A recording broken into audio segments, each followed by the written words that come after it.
Welcome to Talk is Sheep, the official podcast of the Wild Sheep Society of British Columbia. Brought to you by our title sponsor, Mountain Tough Fitness Lab.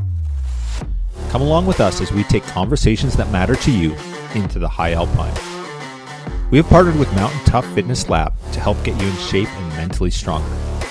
Whether you're a veteran hunter or just starting out, the Mountain Tough app will take you to the next level. We personally train using the Mountain Tough programs, and we believe in it so much that we want to give you 6 weeks for free using code SHEEPBC. That's SHEEPBC. Check out Mountain Tough Fitness Lab. You won't be disappointed. Gregory, happy, buddy. Happy 24. Yeah, happy New Year. That's, wow, it's 2024. First few days, still hungover? No. Yeah, it's a bit freaky, but real cool. We've rolled into 24, and we're officially in show season, man. We're not on the doorstep of it. We're in show season. So Dallas Safari Club's rolling out this week, I think. No, next week, and then Sheep Week the week after, and yours truly and Mr. El Jefe, is that what we call you? Sometimes, yep. You guys at work called me.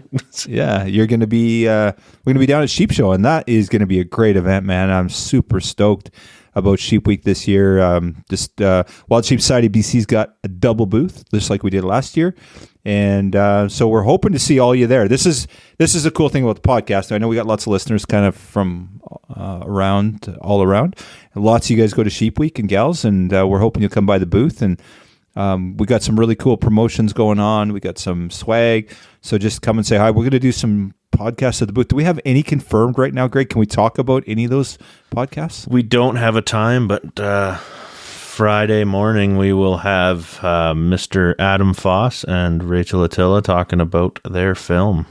Ooh, nice. Yeah. So, and how appropriate with our official sponsor, Sitka Gear. It's their two ambassadors. So that was kind of the grand scheme is having them on the podcast to sort of highlight Sitka Gear and the great work that they do to support conservation, talk about the great film. And can you talk about the film? Give a little bit of hype on that. No pressure, buddy. Yeah, no pressure. That it's a short film, but man, it's awesome. What they're able to put together out there. Rachel's first hunt, and she did it with her dad. Or not her first hunt, sorry. Her first sheep with her dad. The emotion in that film, that's a tearjerker. Tearjerker, yeah. All the years she's been guiding sheep and, one of the staples of the backcountry. And then she gets to do it for herself. Gets to bring along her dad. And then Adam Foss is there filming it. It's like you put together an A-team and, it's awesome. It's an outstanding film. If you are listening, head on over to YouTube and check it out. Yeah, absolutely. It's we will share that in due course. When we drop that podcast, we'll have the link to it and everything there. But yeah, great film for sure. And we actually tried to put this together like an idiot. I'm like, let's have them on during hunting season. And how did that work out for you, Kyle? Like Adam's like, yeah, I'm going to the Northwest Territories. I'll see you in 3 months. Okay. I think it was even better that everyone's like, yeah, great idea. And then we all realized, this is dumb. Yeah, absolutely. We've obviously had Adam on the podcast before and Rachel, and they're phenomenal. Just great spokespeople for what we all love to do for the outdoors, hunting, conservation. They're all very conservation minded. And of course, we love Sitka Gear, love the great work that Sitka Gear does for conservation. And so, yeah, really exciting. And they'll be at Sheep Week. So we'll post up the time when we host the podcast. You can come by, check it out. You get to see Greg's beard, the talking beard, doing the podcast. And come say hi and check things out. And if you're not a member, I'd love to have you join the society too. Or if not, just tell us about the podcast. Let us know who you want to see on for guests or how we can do things better, where we're screwing up. It's all good feedback we take really seriously. So, yeah, it's awesome. And then Adam is going to be one of our presenters at our Sheep Hunting University at our Salute to Conservation Mountain Hunting Expo in Penticton, February 23rd and 24th. So come by. Adam's going to have the latest, greatest Sitka gear that he uses in the field. He's going to talk about it, why it's important, why you need to have it. And then Sitka's got a booth. So go over to the booth, check it out. And if you like it, you can buy some. If you don't like it, then move on and check out some of the other brands or some of the other gear. So it's pretty cool. Yeah, that's Sheep Hunters University. That's one of the coolest features of our show, I think, because you can learn everything. Like with Adam talks, last year he packed the room, standing room only, right to the back, and just a gear talk. Mm-hmm. He's talking about what he uses, what he likes to do, and then you roll into last year we rolled into Wardo. He's talking about backcountry fitness and what not to do and what to do, and and we keep going from there, from field care of your trophy to the boots you're going to wear. Like there's nowhere else you can do that. Yeah. And do it all in one room. Like it's pretty special. Yeah, absolutely. Just a great resource and such a fun time. So you can buy tickets over on our website, check it out. And if you're new to the hunting, sheep hunting world or even the mountain hunting world, just come by and check it out. It's you're going to get a good vibe when you walk in that room, and it's just so much fun. We got a lot of really cool things planned. I can't share too much of it. We got some surprises planned. One of the things on Friday morning, we got Dr. Helen Swansha is going to do a, what do they call that when they dissect a sheep? What's that? What's the name of that? Necropsy? Yeah, necropsy. Yeah, thanks, buddy. I was having a brain fart there. That's really bad. I didn't know that. But so Helen's going to do a necropsy, and so how cool is that? Like if that's you're into that sort of thing, and it's an infected sheep that's off the freezer. We've frozen it, and then we're going to thaw that thing out, and Helen's going to do a necropsy. So anyone that's interested in that can come check it out. So there's just so much stuff. The list goes on and on and on about what we're doing this year. Just go look at our speaker lineup. It's on the website. And actually, we don't have our Sheep Hunter University lineup posted yet, but we've said a bunch of the names. We've got Aaron Snyder. You've done a phenomenal job on social, Greg, of highlighting these individuals. Really cool video from Joe Appel, hey? Yeah, we've had some people step up and just willing to speak and give us a little teaser and build the hype train for the show. So Joe was, as soon as I mentioned it to him, he jumped at the opportunity. He was sick as a dog when he did it. So thank you, Joe. Yeah, it's awesome. And, that's the quality of people you're going to see there. Again, Wild TV is one of our new conservation partners and our newest conservation partner. They're going to be there. Joe is going to be there at the booth, and he's going to be doing a couple talks for us throughout the weekend. So amazing. And then we got Schnees coming up as well, and so you can try on some Schnees boots and see if that works for you in the mountains. And really cool there. Schnees is actually going to be sponsoring our Run in the Park, which is the Thursday 10 to 15K race. So Melanie, my wife, is racing. She's signed up. I think she's the only woman signed up, but the winner is going to get a pair of Schnees boots. So, you just got to be the fastest out there. They're going to have a really cool course plotted out. There's going to be lots of cool giveaways and stuff like that. Matt Wardo is sort of leading the charge on this, Colin Peters, and we're really stoked about it. Our vision is to have the city of Penticton involved in this down the road, and kind of how they block off the marathon route in Vancouver or Victoria. That's kind of our long-term vision for this. It'd be super cool to do that too, but small steps. So I want a disclaimer for that too. This isn't the usual backpack race. You're not going to have a few in you and pull this one off and have a good time. You will be sick on the side of the road somewhere. Yeah. This is a serious race. You're all in. Well, we've had some criticism because people wanted it to be a ruck, and this is a running race. This is just a foot race. It's going to be in mountainous terrain in Penticton in the wintertime, so it's going to be, could be -10, could be +2, who knows. but it's just a foot race this year. And then down the road, we're looking maybe a ruck next year, maybe one of each. We haven't completely. We'll see where it goes, see how it turns out. But this year, it's a run in the park near Okanagan. I think it's in Okanagan Mountain Park. Details are a little sketchy for me on that just yet. But regardless, there's going to be a race, and we got Mountain Tough Fitness and Schnee's sponsoring it. And like I said, a couple of pairs of, I think, the granite boots they're giving away, one set for men, one set for women, and then you get the elite sponsorship package with Mountain Tough Fitness as well, so you get to use their setup for a year. It's going to be one of the prizes as well, and other stuff as well, so a bunch of stuff still coming. So, and on top of it, we've got our Mountain Hunting Expo is being sponsored this year by Precision Optics in Kafaru. So Aaron's going to be there. Omer's going to be there. He's going to have the latest, greatest. You want the latest gear, Omer's going to have you dialed, along with all the brands that support him, Stone Glacier, Kafaru. There's just, the list goes on and on and on and on and on and on and on and on. So, very cool. And this is only the first year of doing this one, so yeah, think about next year and the following years.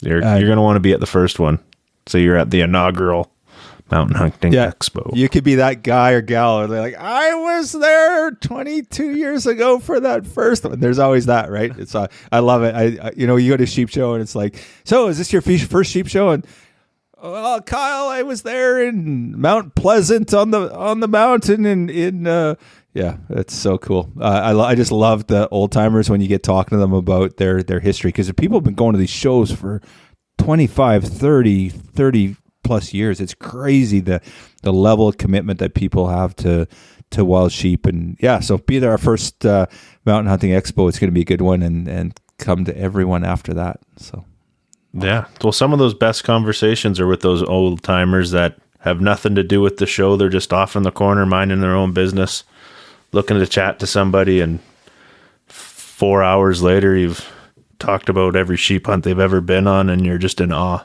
They'll suck you right in.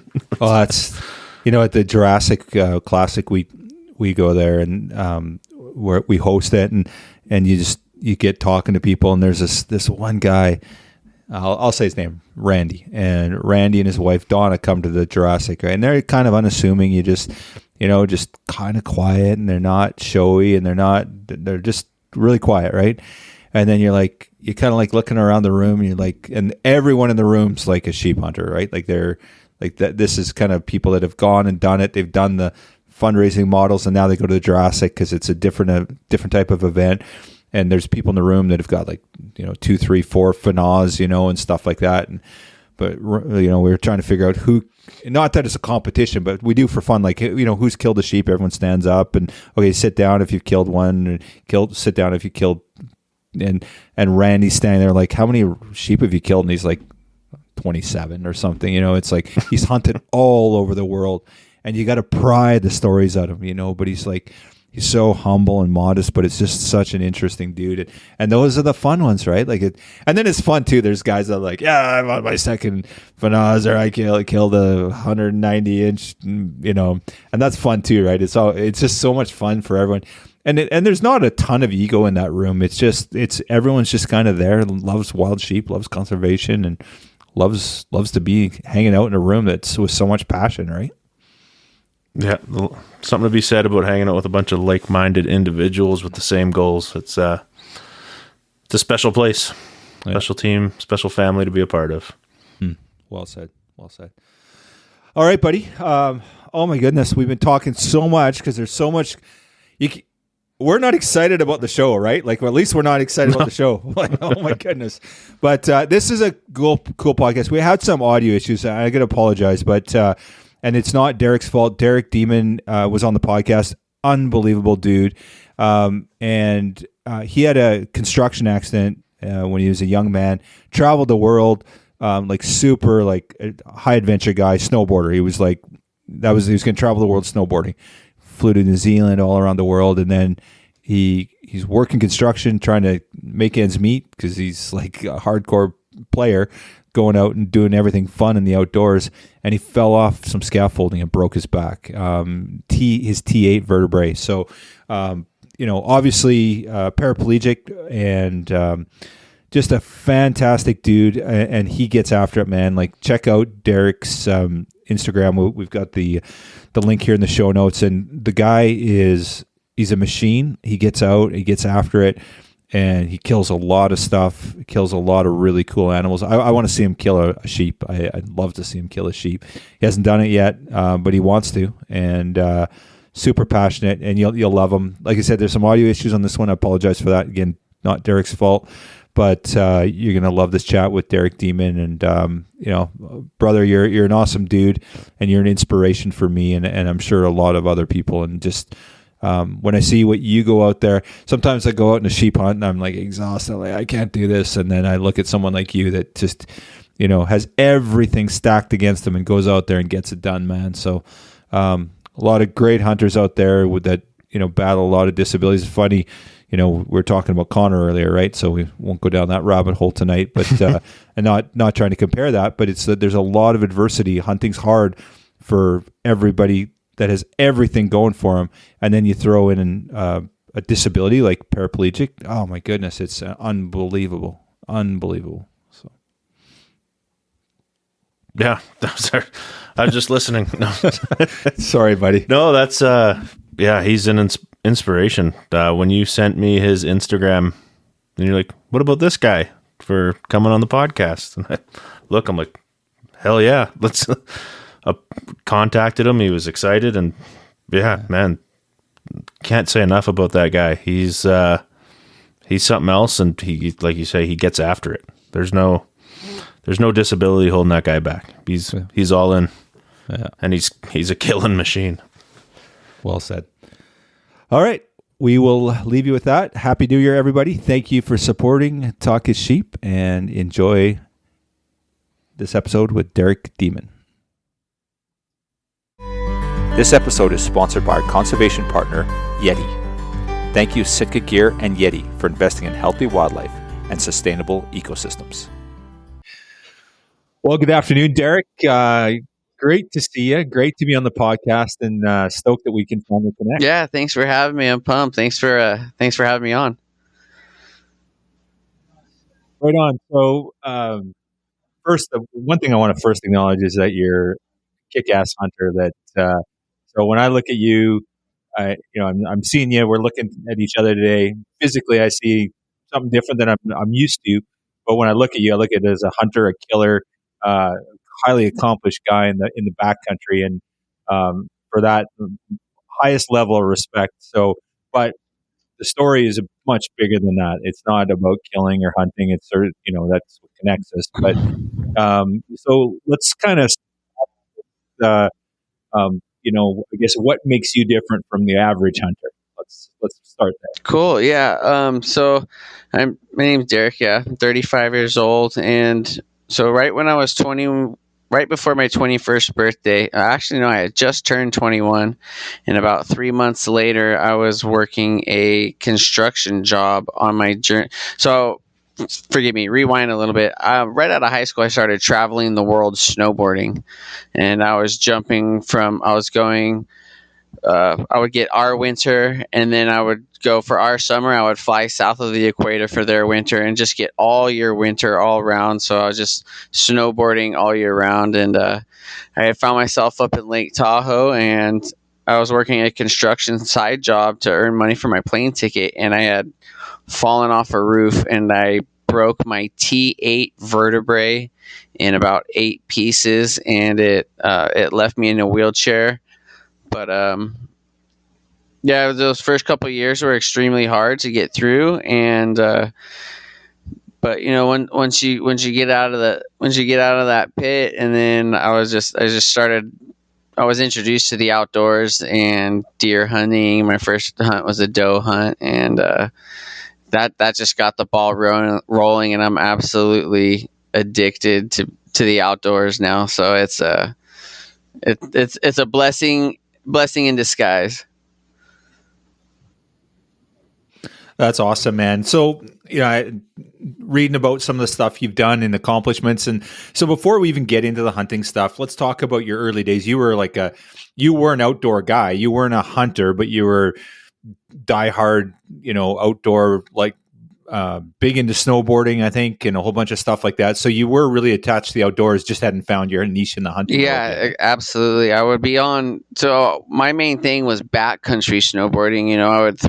I get my avalanche gear, and me and the boys would walk just miles and miles out into the middle of nowhere, just as far as we possibly could on a day's journey. And we just come across huge animals, come across goats, sheep, moose, bears, big muleys, all kinds of animals. And I always had that hunting in the back of my mind, like, oh, I would love to do that, like, oh, that would be so much fun. But I never really got into it until a couple years after my injury. And yeah, to say the least, I'm infatuated. So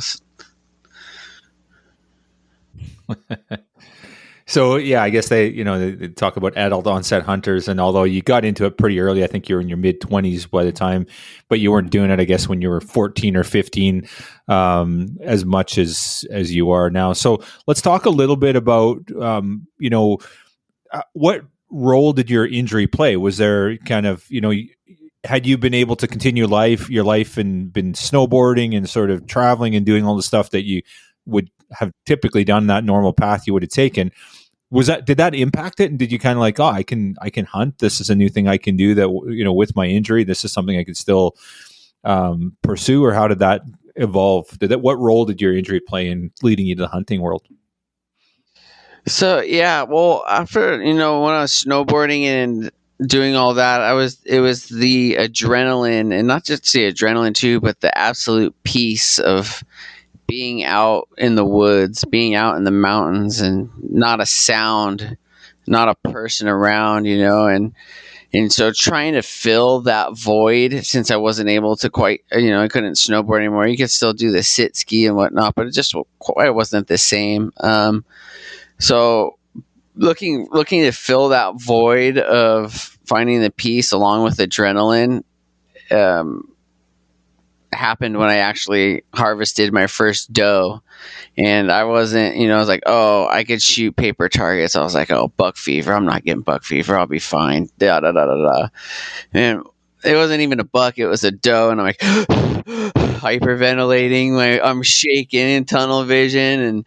And after I got my first doe, that was it. The adrenaline. I found the adrenaline, along with the woods. I was sitting in a blind with just my dad and my uncle, and we're just quiet, not a sound around except for those pesky squirrels that need to get shot themselves. But yeah, other than that, it was just being able to fill that void being in the outdoors really brought me back to where I was able to, tap into that niche, tap into that love for the outdoors again. So yeah, I was super blessed. That's awesome, man. So, you started hunting when you're mid-20s, 25 years old. You're in your mid-30s now, and I've seen a bit of an evolution in you. I think in the early days you had a rifle. So not only are you hunting with a disability, you're a paraplegic. So let's stack that against you. Well, why not we throw on some archery on top of it? So not only are you battling a disability, you're also taking up one of the, a much more challenging, I guess, way to harvest an animal. So talk about that evolution and how that came about, and why archery. Was it not enough to go out with a rifle and conquer those odds, but you wanted to take it to the next level? No, yeah, I was just, harvesting animals with a rifle is one thing, but getting up close and personal and seeing the color of their eyes, and it's just, it's a whole different ball game. And I just wanted to make it harder. I never want to stop growing. I never want to stop learning. And there's a lot of people out there in wheelchairs who, I was one of them for several years, who say, oh, I can't do that. They tend to look at, oh, it's going to be hard, this and that. But realistically, it's just put yourself out there. There's going to be a learning curve, but after that learning curve and you get down to it, and you find a new passion, and it's just incredibly fun. So yeah, I've been blessed to get behind the bow, to meet a lot of really great people through my archery career here, and now I'm blessed with several sponsors, and just life's going good, but it's just making things harder. We already got it hard being in a wheelchair, but just man, it's so hard to explain. I have so much passion and so much love behind it. It just it's fun. Like I said, I've met some of the most down to earth people through just picking up a bow and arrow and going to 3D shoots, or harvesting antelope or elk, muleys. It brings people together, and there's just something about archery that just makes it hard, and it's a lot funner because that whole up close and personal aspect of it. You're not sitting 100, 200, 600 plus yards away from the animal.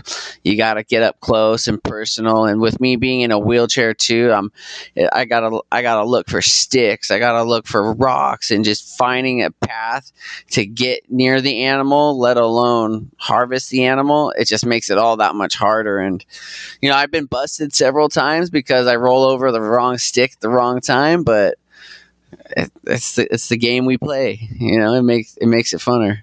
That's crazy, man. I've never even thought about the logistics around that, about, the closeness of archery, right? And it's one thing if you're sitting in a tree stand or something like that, that's, I guess, a little bit different. But if you're spot and stock and you're out there with your wheelchair and trying to get close, it's so, I can't imagine, like, you got to pick your path perfectly. It'd be so much more. It never even crossed my mind until you just mentioned that. Yeah, a lot of it's tough. I mean, it's a lot easier to sit over water, and then it's or you sit water over, let's say, a food plot or a food source. That's the preferred way to go, but I found myself in several situations where I've been stuck, trying to find the right path, and yeah, it's fun. Pros and cons. Yeah, that sounds good. Okay, Derek. So, I never really thought of it until you mentioned it, about how much more challenging it must be in a wheelchair. So, you think of spot and stalk hunting and how quiet you have to be. And it's one thing to be in your barefoot kind of creeping along and try and get close to an animal. But now you've got a wheelchair and this device, and you got to be like, any little movement is going to be so treacherous. That in itself must be challenging to get up close enough to stalk an animal. It absolutely is. The preferred way, obviously, is sitting over water or a food plot or some kind of food source to where you don't have to move and they come into you. But I found myself in several situations this past hunting season here in our local mountains, where I would have to get out the chair and roll, and you got to keep your eyes out. You don't want to roll over sticks. Obviously you're going to be as quiet as possible, but found a couple situations, but you persevere. That's what makes it fun. It's, if it was just sit there and shoot an animal every time, it wouldn't be fun. But it's that game of chess, that game. Like, I've been burned several times. They're like, what is that, a wheelchair over there? I'm not going over there, and that's, if I was a deer, that's what I would say. But yeah, it's the preferred way is they come into you, but like I said, making it harder and just that level of competition is fun. It's like, you compete with your friends, and it's the same, it's that same competition mind state. Yeah, right on. So there's a whole bunch of things that brought up there. First of all, talk a little bit about your equipment. So the archery equipment that you use, standard bow, or do you have a shortened bow? Is there anything different that you need physically to do anything, or is it just a standard bow with the standard setup? Standard bow. I shoot a Hoyt Nitrix. Yeah, nothing different on my end. I know a lot of people in wheelchairs are confined to crossbows, and I have several friends actually who have gone and done like metal fabrication or gone to different ways, because I have friends who have limited control of their hands, so they can't really pull back, but they've made contraptions where, you know, you roll the wheel and then they get it and the trigger is in their mouth, and they go and they'll sit there with the trigger in their mouth, and they see the animal and they bite, they'll bite down, or they'll let off. I'm not quite sure how exactly they do it, but where there's a will, there's a way. If you're passionate and your heart's into it enough, you know, and you surround yourself with a good pack of people who love you and who are willing to go out of their way and help you out, you know, there's nothing stopping any of us. So yeah, we get out there and we do it. The boys make it happen. That's awesome. So talk a little bit about your wheelchair. So I think you just got a brand new, or you're getting a new wheelchair. One's in production, or what's the story with that? Well, I actually just got myself a track chair, and it's Wow. Yeah, Cool. It's one of those. They look like they have tank treads on them, and you're a rolling tank, and it was great. I actually have only used it one time, and it was this past weekend at an archery shoot down here in Southern California, and going up steep hills, going over trees, over logs. It was a blessing, definitely a blessing to have one of that. But before that, I would have a manual wheelchair, and the manual wheelchair that I have actually has a shock system, a flexible frame. Was able to save up and just find the right one, find exactly what it needed to do, and so just super blessed on the wheelchair aspect.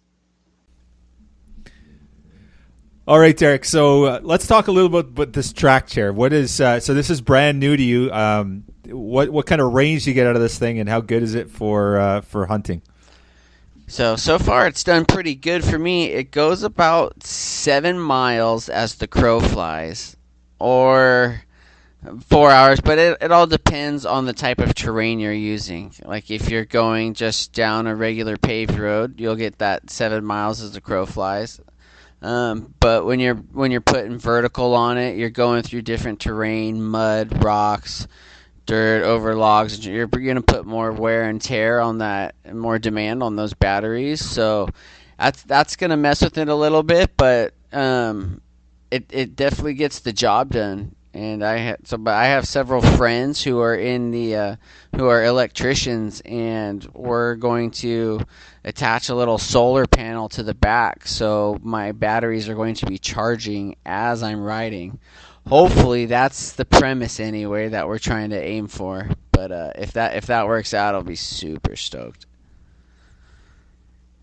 That's awesome. So now with a track chair like that, is that something is like a custom job, or is that something you roll in? You can just buy it off the lot type thing, or how does that come about where you get something like that for hunting? Yeah, so you got to go on the website.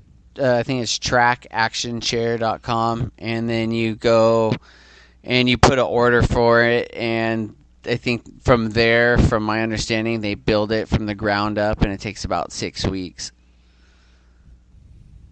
Wow, that's pretty awesome. And you said you've had it out for your one hunting trip so far? Yeah, well, it wasn't a hunting trip yet. It was a 3D archery competition. And so I was riding around I was probably 3 hours, going all through vertical, doing all kinds of cool terrain, and it held flawless. It worked great. That's awesome. So now, talk to me a little bit about when you're hunting, Derek. Are you hunting with? Do you hunt lots by yourself? Is it with a bunch of guys? Like, what does it kind of look like? And the archery stuff too. Is there a club that you belong to that's open to everybody, or is it kind of specific to people with disabilities? So just kind of trying to get a idea of what it looks like when you're out hunting, and then also on your archery shoots as well. Most of the time when I'm out in the field hunting, we'll go and I'll bring a handsaw with me, and we'll find a good area for like a pinch point or a well traveled game trail, water source, food source, and we'll we'll cut, I'll bring that handsaw and we'll cut branches, we'll cut leaves and blind myself in. I got a burlap blanket that I like, I'm able to wrap around the chair, and then you throw logs and branches up there just to naturally blind yourself into situations. And then from there, usually I'll go with a buddy just because it's always funner going places with a friend. But when I do find myself all alone, not all alone, but when I'm going out on solo sessions, it's usually just I pull the chair off the back of my truck and roll into the correct spot, blind up, and hunt from there. But when I go with buddies, sometimes we'll spot and stalk. We make it work. Whatever the terrain dictates the hunt. Right. Now, for you, what's kind of your favorite hunting scenario? Do you like spot and stalk? Do you like sitting in a stand? Do you like sitting in a blind? Like, what if you had to choose? What do you kind of prefer? So mostly on the spot and stalks. Mostly it's getting to a spot where I can glass from, a feasible spot. We'll glass, and then so I've been practicing, and I've getting pretty proficient at my long range game. So taking stuff out, 400 to 600. I haven't pushed it past that amount yet, but I've definitely had more success hunting water compared to hunting food. Everything needs water, and my most highly successful hunts have been those days where it's 100 plus Fahrenheit here in the States. I'm not sure about what you guys go by Celsius up there, right? Yeah, but we know what you mean by that. So. Oh, okay, yeah. Well, it's hot, or you hunt in your underwear type hunts. Though that's when I've been the most successful, is when sitting on a water in those warm days. But again, it all, we take into account the weather, the wind, what time of year it is. Are you hunting the rut? Are you hunting late season for food? Or it depends on the species and and the animal. But where there's a will, there's a way. You go and you make it happen. Yeah, that's awesome. So let's talk a little bit about that now. So obviously, there's been, like, with your accident and when you lost the ability to walk, obviously there was a transition there. Talk about some of the, you just said it, whether this, you said earlier, it's going to be hard. I can't do that. So that mentality. And obviously, you're not one of those people that subscribes to that. You're like, no, I'm going out and getting after it and getting it done. So, talk a little bit about your journey. Has it always been like that for you? Have you always been like incredibly motivated? And it was like, you had your injury and you kind of, in your recovery, it was like, right away you were like, no, I'm beating this. I'm not gonna let it slow me down. Or, talk about kind of your psyche and your mental mindset and like the no excuses mentality that you clearly have. Well, I mean, right off the beginning, going from traveling the world snowboarding and being incredibly independent and just living a great life. Like, I had worked years and years to get to where I was at that point. I had my career path lined out in front of me. I had everything. I was extremely blessed to have been worked up to the level that I was at. But then once it got shut off in the blink of an eye and I fell off that roof and it knocked me out, and when I woke up, I noticed right away I couldn't move my legs, and I was extremely hard mentally. But during that time, right after I got hurt, within the first couple hours, I wasn't really thinking much, and you always have hope of regaining because the nervous system is a very fickle thing. It changes. It changes from day to day, year to year, hour to hour. So I had the first couple years were just extremely hard. A lot of depression, very dark time in my life. A lot of nights just crying out for God to take me home. I didn't want to do it. And then there came a point though where I started going back to church with my mom, and I gave my life over to Jesus Christ. And then after that, I was just like, all right, it is what it is. It's either you're going to sit on a couch or lay down in your bed and not do anything for the rest of your life, or you're going to go out there and you're going to make the absolute most of it. And it's just the thing is like, get outside, get out that front door, and the world opens up. And then it's a domino effect. You do one thing, and that one thing splinters off into 3 things, and then that splinters off into 6 things, and next thing you know, the ball's rolling, and you got to keep. Then you get into that mindset. I worked myself into depression, and I had to obviously work my way out of it. And working your way out of it was a lot harder, but I can't tell you how thankful I am I actually took that step and actually went out there, put my heart and my mind to it, got surrounded by the right people, having a right cast around you and the right friends who are like, yes, I'll help you. Let's do this, man. Like, let's go. Like, I have my buddy right now, my buddy Jason. We shoot archery at our local range 3 days a week. We're going on hunts. We're heading out to Texas here in 7 days. We got a big old hunt lined up. But it's just finding the right people and just buckling down. And eventually, now looking back on it, I'm mad at myself for wasting so much time of my life, so many years. But now that we're rocking and rolling, I'm 100% gun ho. Here we go. Let's figure it out. That looks hard. Let's accomplish that. All right, we accomplished that. Okay, that over there, that looks hard. I like to do stuff that people from the outside are like, oh, someone in a wheelchair would never be able to do that. Someone, and some things I'm not able to do. I'm realistic. Some things I can't do, but you try. It's like it's the man in the arena. I'd rather be the man in the arena than the man in the stands wishing I was in the arena. So you make it work, and even if it doesn't work, it doesn't work. But at least you frickin' tried. Well, man, you're sending shivers down my spine with that. It truly are. That's incredibly inspiring. So, where in your journey? So your injury happened at 21, and you picked up a rifle at 25. How did that? And I know you went through just trying to find yourself, and you talked about battling with your depression and just trying to get up and established, let alone hunting, but. Where did the hunting stuff come from? Was that something you always kind of like, I kind of want to do it, or was it a buddy that was doing it, or how did that come about? Where did you find the hunting aspect of it? So like I said, when I was traveling the world snowboarding, seeing the critters up in the mountains, it was always in the back of my mind, like, oh, that would be awesome.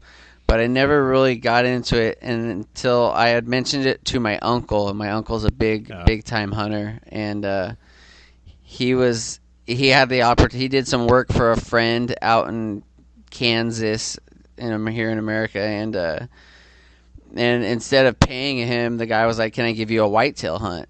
And my uncle's like, "Yeah, that's great, but my nephew, he's in a wheelchair, blah blah blah. He would love to go hunt. Is it cool if he does it?"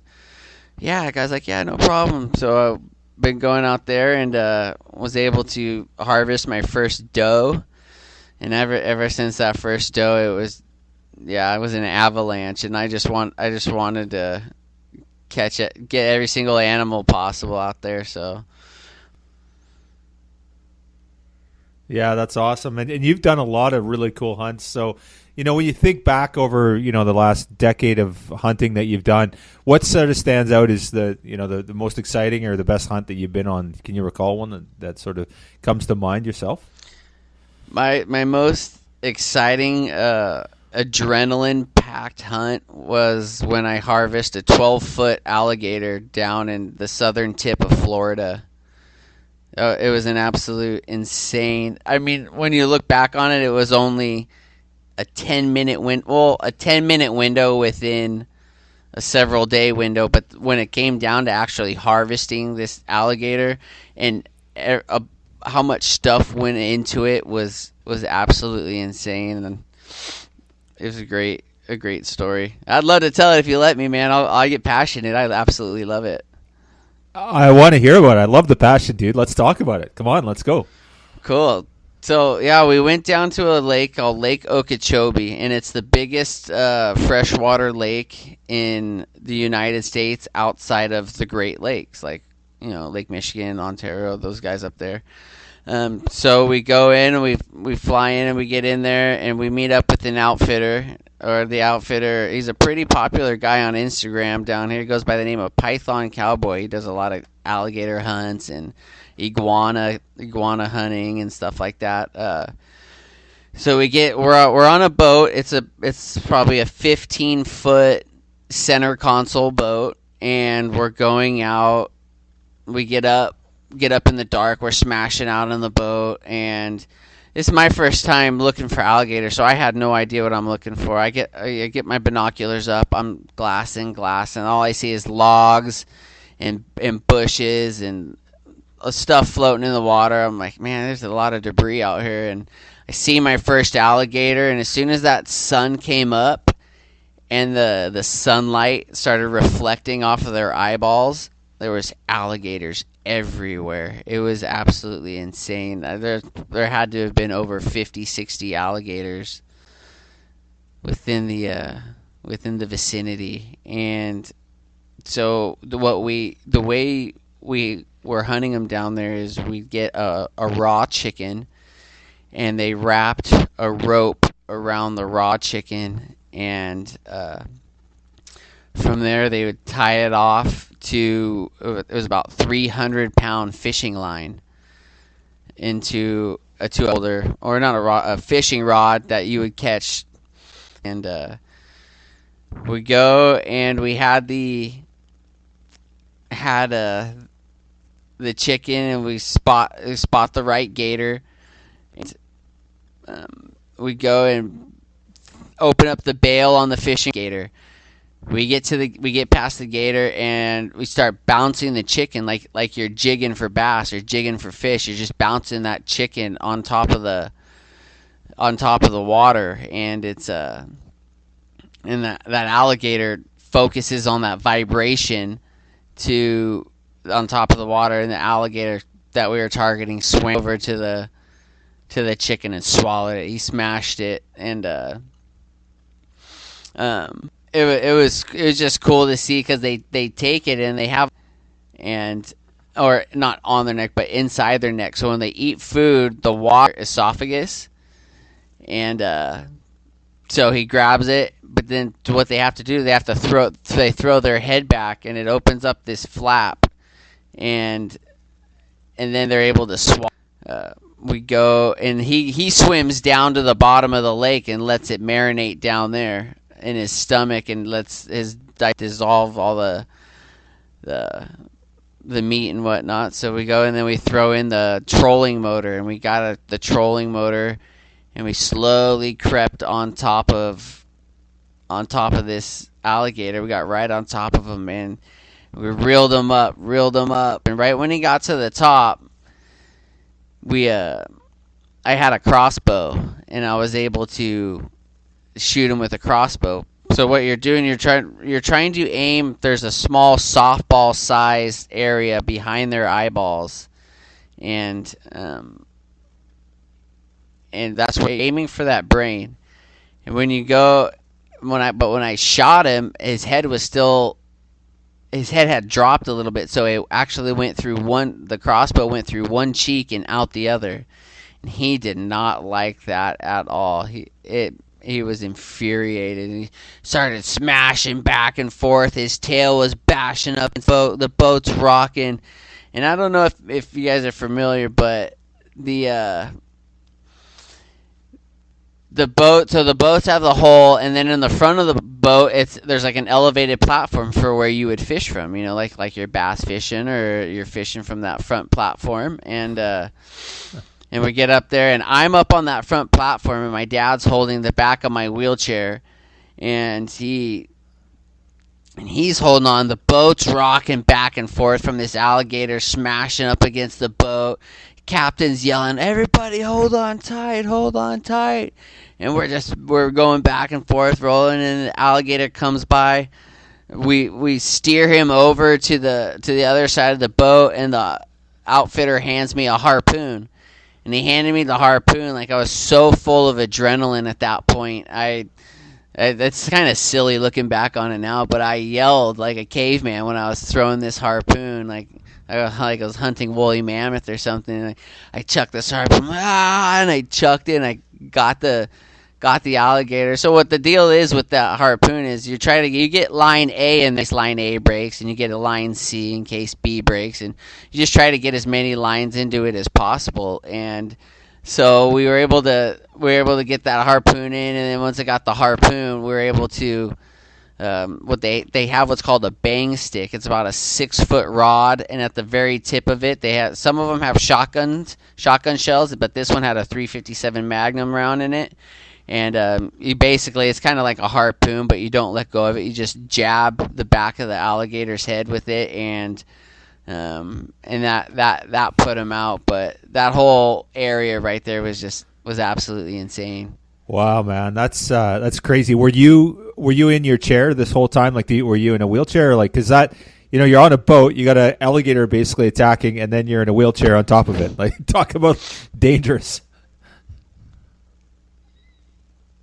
Yeah, no, I was in my wheelchair on that front platform. So I'm on that front platform, and my dad's holding the back of my wheelchair, but my dad's standing in the hole. So there's a good 3 foot, 2.5 foot, 3 foot difference between me and where my dad's seated, and where he's just holding on to me. And the only thing he has to hold on is me. And I was like, hey, just whatever you do, don't let me fall in the water right now, man, because there's a pissed off dinosaur, dude, and I'm not equipped to go to war with this thing. Wow, that's freaky. Wow, that's scary, dude. So did the outfitter look, or the guy, did he look at all worried, or he was just like, yeah, this is normal?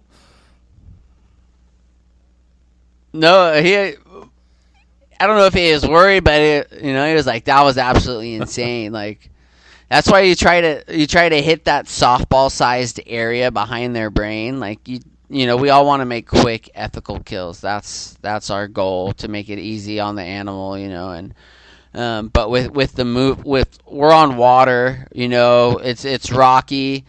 I'll take responsibility. I made a bad shot. I'm not making excuses for everything on the outside, but that's why we make those quick ethical kills. But it didn't go down like that. We're not 100% every single time. But we got it done, and we brought the alligator over, and they brought its head up, and they taped its mouth shut with electrical tape, because you don't want the business end of that alligator getting the last word. So and they got it, and then we dragged him into the boat, and the thing was almost as long as the boat. It was definitely quite the experience. Wow, that sounds like a lot of fun. Did you cook them up afterwards? Like, I've heard alligator. I think I've had alligator before, like in a whatever. I'm sure it's farmed alligator, but was it any good? Absolutely. Down there, we had deep fried it and just threw it on sandwiches, and yeah, it was absolutely delicious. My favorite meal so far that I've made is just like alligator meatballs, and throw it in like a pasta dish with some red marinara sauce. Yeah, that's delicious. Awesome. That was pretty recently, that trip, wasn't it? That alligator trip was in 2021. Okay. Yeah, so it was a few years ago now. Yeah. So you fixing to go back for another round of that, or what's the plan on that? My mindset now is kind of, I'm just trying to check. I got a checklist, and I'm trying to check off as many big game animals as I possibly could. And the more dangerous the animal, in my mind, the funner the hunt, the funner the opportunity. Just because, like I said earlier, like I want to do stuff that people are like, someone in a wheelchair wouldn't be able to do, or they would think it's, not feasible, or whatever the excuse they come up with. I want to get that doubt out of their mind. Yeah. Have you done any bear hunts yet at all, Derek? I have. I've done a black bear hunt. Nothing bigger than a black bear, but I also have a pretty insane black bear story if you got a little Yeah, I bit do. of I time want to for hear that. it for sure. Cool. So we're up in upstate Maine, where I was about an hour from the Canadian border, and we're hunting over a bait. And we're sitting there. My dad's sitting on the ground with me, and I'm butted up against an aspen tree in my wheelchair, and my dad's sitting at a 90-degree angle against another aspen tree, like 3-4 feet from me. So his back's up against the aspen tree, and his legs are out in front of him, and he's sitting on the ground. We go, and we're just waiting, and then that golden hour comes, and we got a bear come in from the right, and he's coming to the left. So he goes over to the bait and the barrel, and what we had in the barrel were donuts. The outfitter was pretty good friends with the local pastry guy in town, and at the end of the day, he would get all the pastries, and he would load his bear baits with that because those bears love that sugar. So we're going, and he got this bear. He wasn't a big bear, 100 pounds, not much bigger than like a big dog. And then so we were able to. So he goes and he grabs this donut, and he goes about 10 feet from the barrel, and he's eating his donut. But then all of a sudden he just yells out. He just has like a giant bark. He's like, "Roof!" And he turns 180 degrees, and he just starts running at full speed because he got something that spooked him. Well, what's downrange of this bear running full speed is me and my dad, and we're in our camo. We're covered up in scent killer gold. We got the scent killer spray on us, and this bear had no idea we're there. And this guy just starts running right towards us, and he's gonna split me and my dad. And like I said earlier, there's probably only 3 to 4 feet in between my dad and me. So this bear gets about 5-6 feet out. So the baited barrel was 20, 25, 30 yards around, give or take that around range. But this bear was on us in a split second, and you could feel every foot paw that hit the ground was just thud, and he was on us in a blink of an eye. But he got probably like 5 or 6 feet from me, and I threw my hands up. I'm like, "Hey, bear!" And the bear stopped. So when the bear stopped, it hits all fours, and it just kicks up dirt and rocks and all kinds of stuff all over my dad, right into my dad's face. So my dad puts his hands up to guard his face, and this bear looking at me, the bear's already spooked. So when the bear sees me, I get eye contact with the bear, like we're staring into each other's souls. We're both spooked at this time, but his pupils and his eyes were just the size of a basketball. They were huge. So this bear turns on a dime and goes 90 degrees and turns to his right. Well, what's 90 degrees to his right is my dad. So this bear jumps over my dad's legs, and so my dad has his arms up still because he got all that dirt and stuff. I'm telling you, this all happened within 1 to 2 seconds. So my dad still got his arms up, and when this bear jumps over my dad's legs, its fur brushes up against my dad's arms and my dad's hands and lands, and this bear is gone. And I'm like, "Oh my," I looked at my dad, I'm like, that was insane, dude. And I'm looking at my dad just staring at the ground. I'm like, Dad. And he looked up at me, and my dad's eyes were the size, just as big as the bear's eyes. He's like, "That was a big bear, man." And I was like, that was like 100 pounds, the tiniest bear I've ever seen. But like, it was like, he's like, "Dude, it touched my arms, and it was right there. What are you telling me? That's not a big bear." I started dying laughing. I was laughing, but oh my gosh, it was so hilarious to see my dad just absolutely shook. And then so what had spooked that bear was another black bear. It wasn't much bigger. It had probably another 30, 40 pounds on him. and he goes and he starts to eat more pastries at the bait site, and I'm so full of adrenaline. I'm like, oh, this bear's way bigger, dude, and I go and I put my eye up to the optic, and I pull the trigger. I'm shooting a 7mm Magnum, so this thing had some punch to it. Well, I scope slapped myself right in the forehead, man. I got blood leaking down, dripping off my nose, dripping off my chin. My teeth are all covered in red, and I dropped the bear right in his spot. It was a perfect heart shot. Dropped the bear, but I'm just leaking blood. It's just pouring out of my face, dude. And I actually have a video of it on my Instagram. And it's just me. I'm like, I just shot a big old bear, and like it was a small bear. That when we finally went and grabbed it, I was like, oh, he's not that big at all, dude. But just the amount of adrenaline and everything pumping through my body, dude, it was so fun. And I look back at my dad, and we're both just like high-fiving, hooting and hollering, and just having a good old time. I'm covered in blood, dude. It was hilarious. It's just the small things like that you remember, and it was absolutely insane. That was the closest I've ever come to a dangerous animal, you know. It was wow, awesome. You wanted adrenaline. You got it on that one, hey? And your dad got a little more than he bargained for you. I wouldn't be surprised if he had a little stain in the back of his pants there, dude. But what it bugs me to this day though is I had my GoPro on the dashboard of the truck right before we got out, and this was like day 4 of a 5-day hunt. And I was like, I'm just gonna leave the GoPro in the car. I'm kicking myself in the butt ever since, man. Yeah, well, for sure. So you figure this thing was like 4 or 5 feet away from you. Obviously closer because it brushed your dad, but literally a few feet away from you. Yeah, no, it was cool. It was definitely it was a great hunt. It was late September. All the trees were turning colors. We're sitting in the forest, not a person around for miles, and it's just the things, where we get out and find that solace and that peace that we're all looking for, and then how things can just change in the blink of an eye. And that's something I try to tell my friends, and people just don't understand until you're in the zone. Yeah, absolutely. So I've seen like you've killed some bull elk. You've been on antelope hunts. Like it's you've done a lot of hunting in the last decade, hey?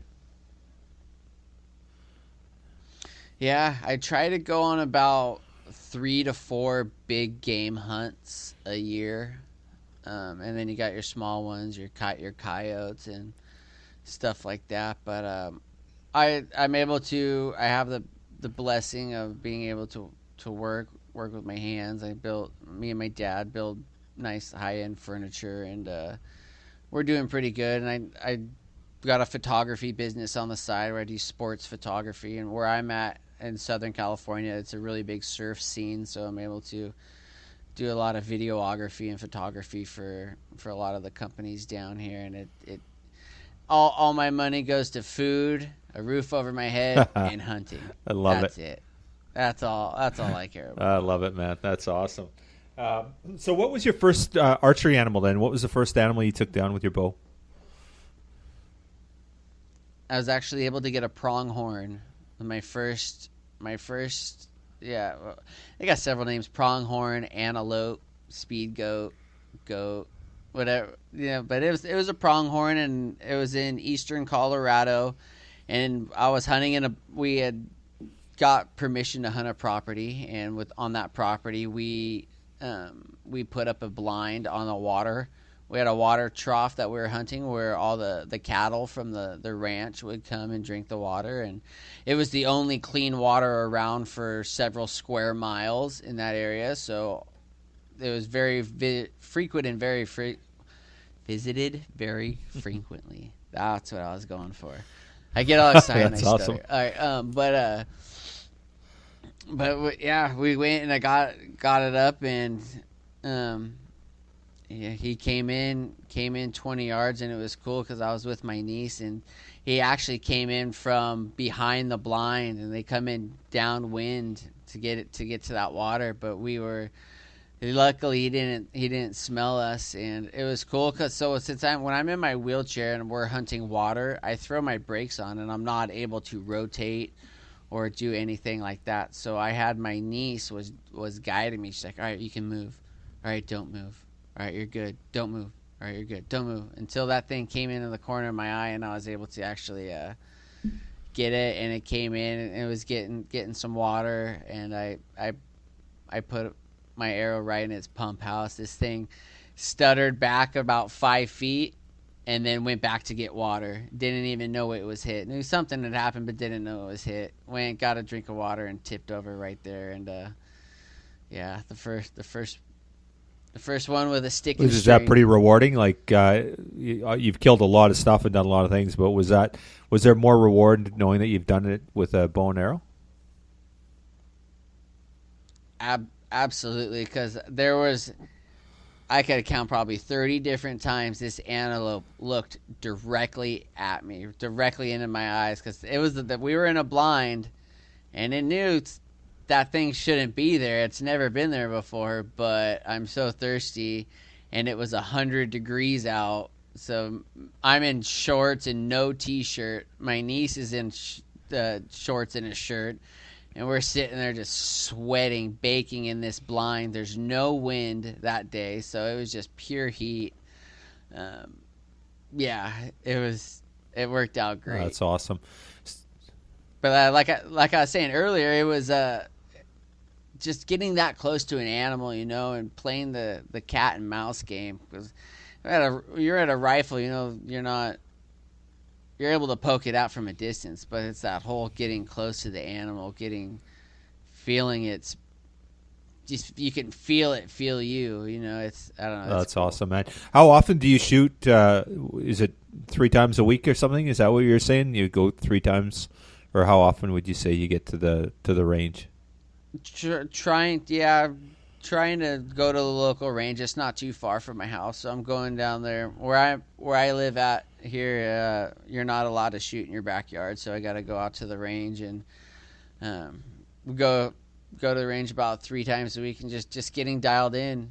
And it's therapeutic. You go through your steps, you pull back, you get your pin on the right pin, you breathe, slowly pull the trigger, don't punch it, just slowly pull that trigger, feel the release, and it's therapy, and I enjoy it, just the process. That's awesome. So you mentioned that you're on the an archery team. I can see you're wearing a World Archery Team jacket. It says AA there. How would you say that's helped you in terms of your proficiency as just a shooter and then as a hunter as well? It's good because it gives you people to compete with. We're always trying to build each other up, trying to go strong, make each other better hunters, and just being blessed to be able to be on this team now. And there's a lot coming down the line there, and we're gonna start our own little archery league, and right now there's a group of 3 of us guys, and we're just going. We're gonna have sponsors, giveaways, all that good fun stuff to bless the people out there who are in the same boat as us. We all love archery. We all find it therapeutic. It's fun, and there's a lot of good things coming down the wire here. So it's just building each other up, pushing each other, competition. Yeah. It's fun. It makes. That's awesome. So you mentioned you've hunted lots with family and friends, and you've done a lot of archery shooting. Do you do much with anyone else with other disabilities? Or is it just it doesn't matter to you? You just want to go out, but is there kind of an opportunity where you go out and maybe mentor other people or work with them or just out in the field with them? What does that look like for you, Derek? So as of right now, we're building with a World Archery. We're getting into it to where we're going to start doing these competitions and 3D shoots not for people with disabilities, but we're going to have the opportunities for for people like me in my position or other disabilities to come and have fun, get out of the window, get out of the monotonous day-to-day thing, and we're gonna go from there, and hopefully build it up here pretty big. I'm excited for what's going on behind the scenes, and we're gonna hopefully open up some divisions here for disabilities and go for some 3D shoots. I'm also in contact with other 3D archery event opportunities all over so far Western America to have a disabled division for these 3D competitions. And hopefully, because I remember where I was, and I just wish I had someone that was reach out and get me onto something fun and like this. And so I want to be, the goal is to be that person for somebody else and just open up opportunities for people. That's phenomenal that you're able to do that. Have you found that there's a lot of support, like corporate support or just financial support, that sort of stuff, of people that want to support people with disabilities that are either shooting or hunting? Have you found that? I found a lot of foundations. Like there's one here we got here in America called Disabled Outdoorsman USA. They take a lot of people out there on hunts, and they're doing a killer job. They'll do, bird hunts, big game hunts. They'll do fishing opportunities. They're killing it all over. They got different chapters all over America. And then there's Disabled Sportsmen out there in Utah.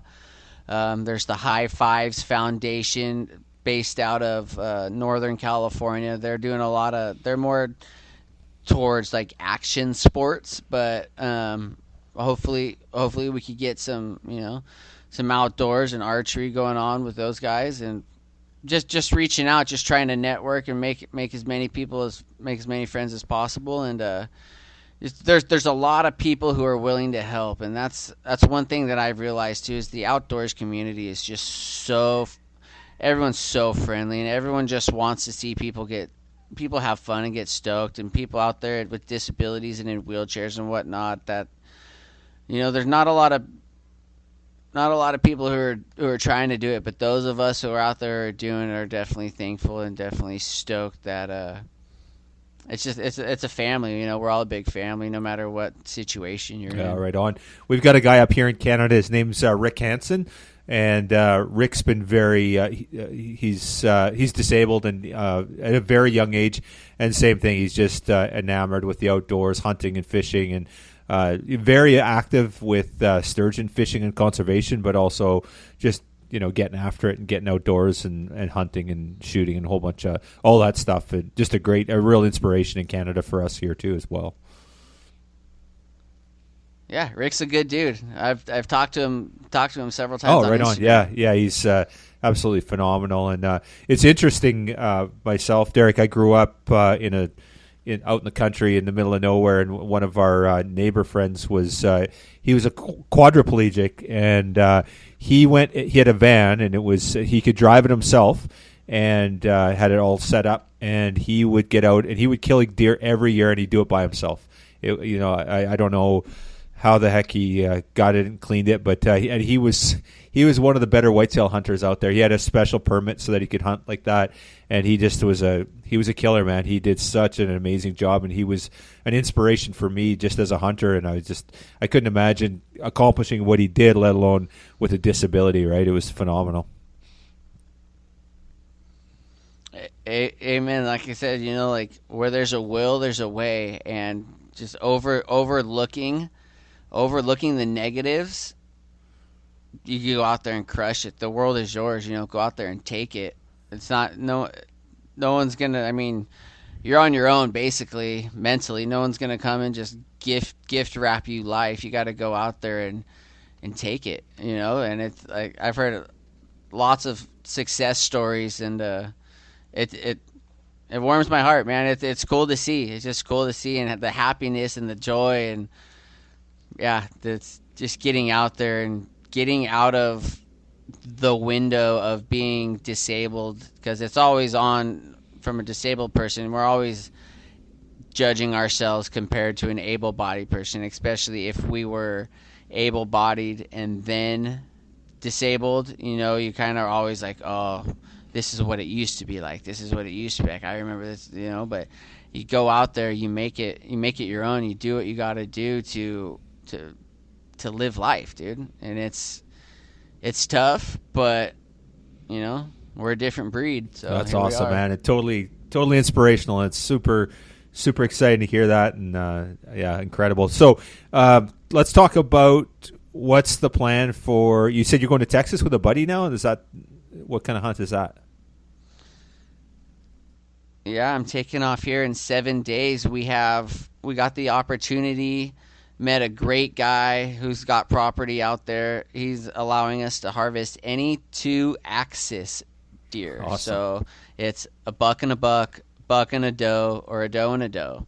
We get that. It's unlimited hogs because the hog population is just so rampant down there, and the destruction they are doing to these properties, and they're some of them are snatching little kids. You can't, those pigs down there are absolutely monstrous. You get that, and we have the opportunity. So with Texas, if you buy a year-long hunting license, you get 5 whitetail, wow. 2 bucks and 3 does. So you have the five whitetail tags. Then you got the axis deer. So the axis deer and the hogs are they're considered invasive species. So there's no season and no tags. You just go down there. You go down there and hunt them. So hopefully it's going to be a big time meat packing hunt, man. I'm trying to fill That's a freezer awesome. here. So you can kill axis deer, you can kill whitetail, you can kill hogs. Yeah, what part of the state is it in? It's the eastern part, southeast, around San Antonio, Gulf of Mexico area. Okay, I guess there's no Outad over there. They're more to the west, I guess. Yeah, I think those are more western dwelling. I'm not quite sure, to tell you the truth. I haven't really looked into the Outad yet. Yeah, no, for sure. That's awesome. So, okay, let's talk a little bit about bucket list. You said you got a list for big game and you like dangerous games. So, give me your top 5. So, if you could pick your next 5 hunts, what would they be? Anywhere, anytime, for any animal. Talk to me. Number 1, Yukon moose. Nice. I would also love to get a brown bear.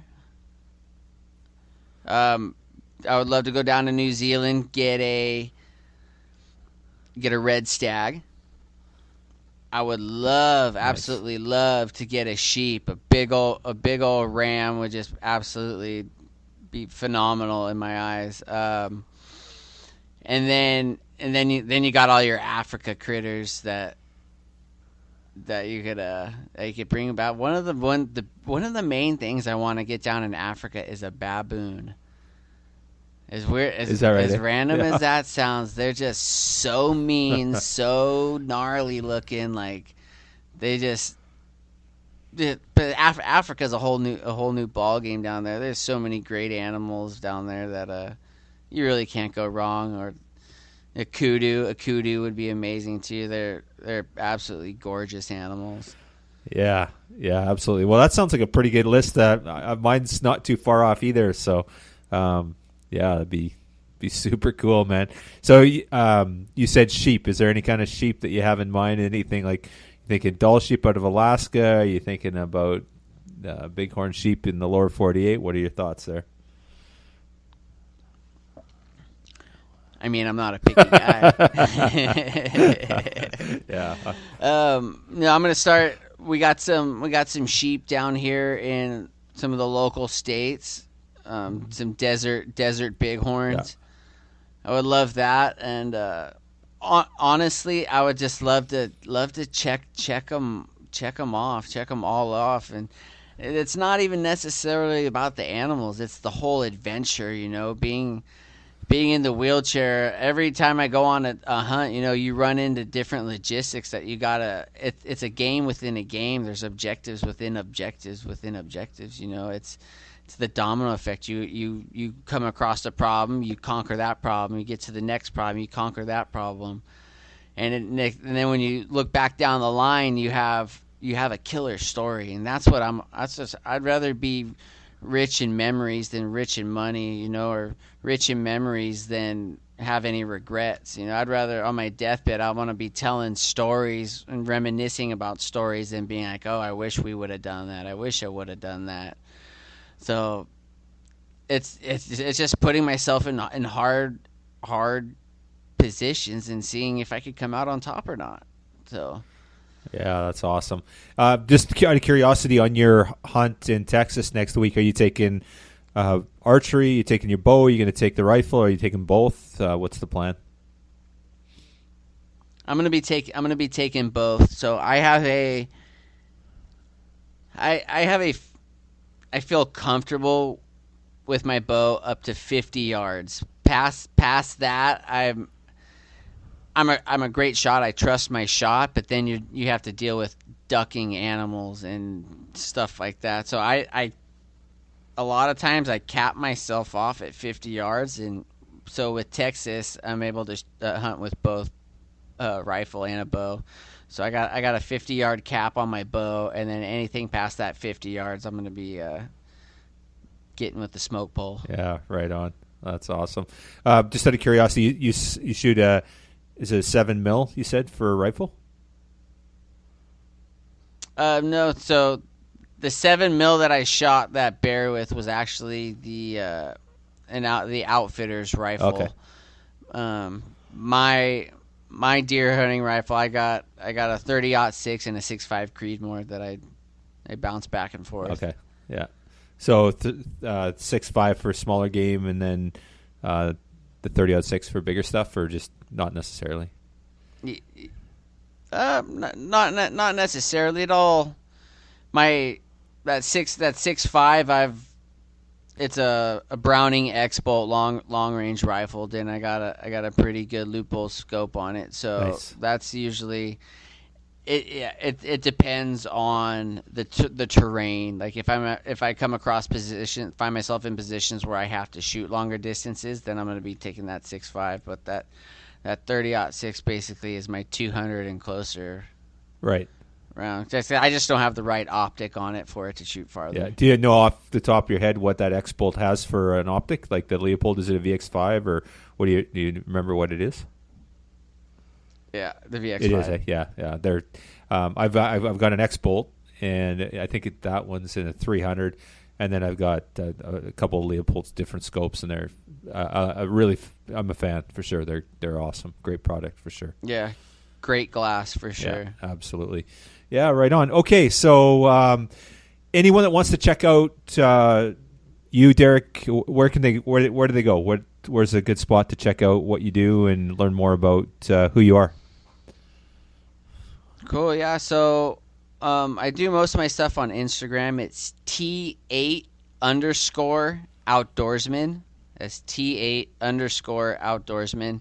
And it's the same with my YouTube channel. I don't got the YouTube. I got probably about 15 videos on there as of right now. I'm still downloading most of my hunts, doing a lot of my video editing behind the scenes. But it's the same title, T8 _outdoorsman. And yeah, hopefully get a lot more of those here in the future. Yeah, that's awesome, dude. Well, you'll have to report back to us. Send us some pictures from your hunt. We'll post them up on our social if you're able to share. It'd be great to see how you make out in Texas there. I'd love to see some big whitetails or some hogs or some axis deer or whatever you get into down there.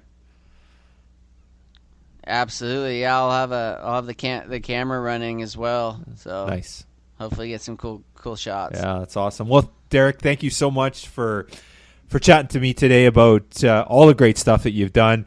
And I have to say, it's just inspirational. I actually was really fortunate. I grew up in my community and had really good friends that had some disabilities, and just got to really appreciate what they're capable of, and just that spirit of just there's nothing you can't do mentality, I guess. And so I kind of grew up with that and seen that, and when I see you and hear you talk, you're an inspiration to me, and I'm sure for countless others. So appreciate you, brother. Right on. I appreciate you, man. Yeah, never give up, never surrender. Beautiful. Yeah, well, good luck in your hunt, and look forward to hearing more about it. And thanks again for your time today.